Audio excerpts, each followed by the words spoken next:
Halo teman-teman, Assalamualaikum warahmatullahi wabarakatuh. Kita lanjutkan pelajaran kita mengenai CSS. Sekarang kita akan masuk pada bagian pembahasan margin dan padding. Ya, jadi margin fungsinya untuk membuat batasan luar, sedangkan padding digunakan untuk membuat batasan dalam. Biar mudah dimengerti, langsung saja kita praktek. Ya, seperti biasa, saya membuat sebuah folder baru lagi, kemudian dua buah file, satunya file HTML dan satunya lagi file CSS. Kita jalankan terlebih dahulu. Ya, biar terlihat berbeda, kita kasih style background terlebih dahulu. Kita ke style kita, kemudian kita buat stylenya. Perhatikan di sini karena di sini menggunakan sebuah kelas, jadi kita kelompokkan. Yang pertama, kita kelompokkan dengan kelas first, namanya first. Yang kedua, kelompok kedua kita namakan dengan kelas second. Jadi div ini fungsinya hanya untuk mengelompokkan elemen tertentu.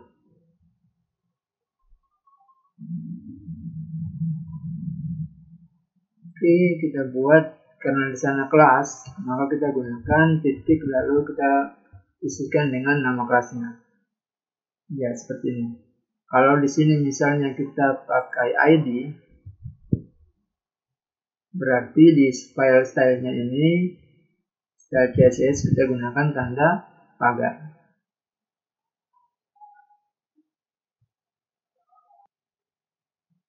Pertanyaannya, kapan kita gunakan kelas dan kapan kita gunakan ID?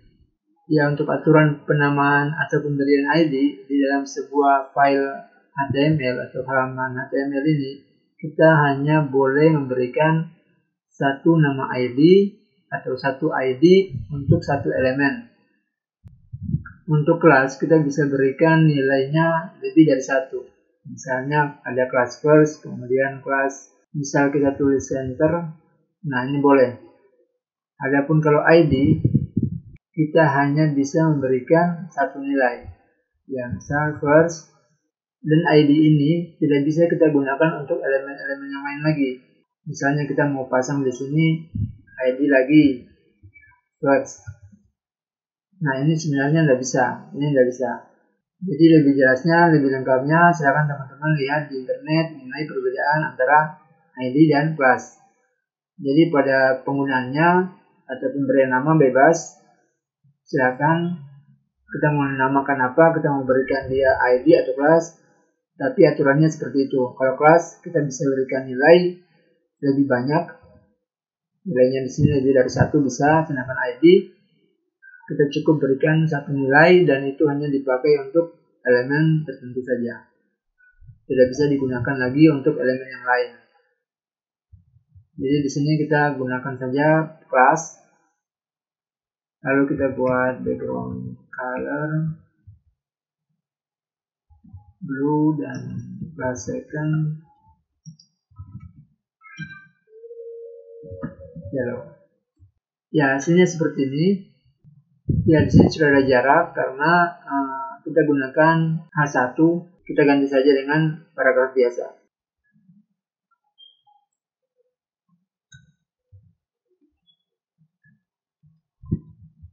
Oke, seperti ini.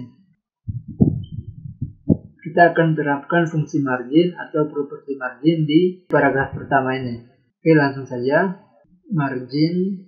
Jadi kalau kita berikan nama seperti ini, margin, maka nilainya nih, yang pertama adalah nilai batas atas, kemudian top, right, bottom, lalu left. Nah, ini, jadi kita berikan nilai di sini, misal top, kita ganti, taruhlah kita 10 pixel. Kemudian batas kanan kita kasih 15 pixel.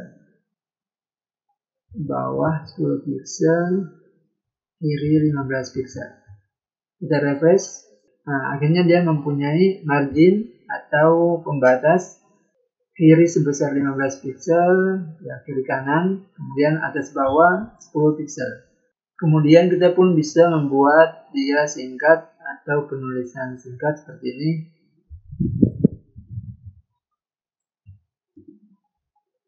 Ya, ini artinya atas bawah 10 pixel, kemudian kiri kanan 15 pixel. Atau kita rubah saja, misal di sini 20 dan di sini 35. Kita refresh. Ya.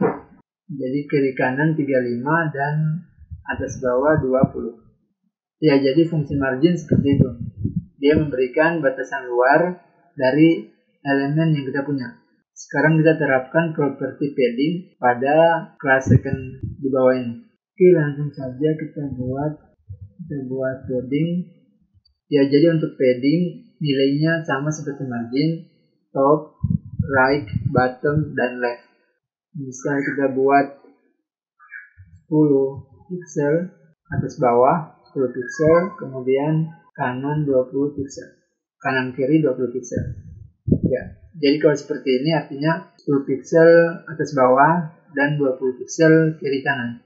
Dan ketika kita refresh, karena fungsi padding yang kita pakai, properti padding yang kita gunakan, maka dia akan memberikan batasan yang di dalam. Oke, kita langsung saja refresh. Ya, jadi seperti itu. Jadi di dalam kelompok di kelas second ini, kalau kita terapkan properti padding, maka dia akan memberikan batasan. Sehingga apapun yang ditulis di elemen tersebut akan terkena format padding. Jadi seperti itu. Kita pun bisa memasang padding di kelas first ini. Nah, kita buat padding. Dan satu lagi, misal kalau kita tulis seperti ini, 10 pixel. Artinya semua nilainya adalah 10 pixel. Atas, kanan, bawah, kiri, sebesar 10 pixel. Kita refresh. Ya, jadi seperti itu contoh penggunaan properti margin dan padding. Semoga mudah dipahami. Silakan berlatih kembali. Sampai jumpa di tutorial berikutnya. Salam programmer.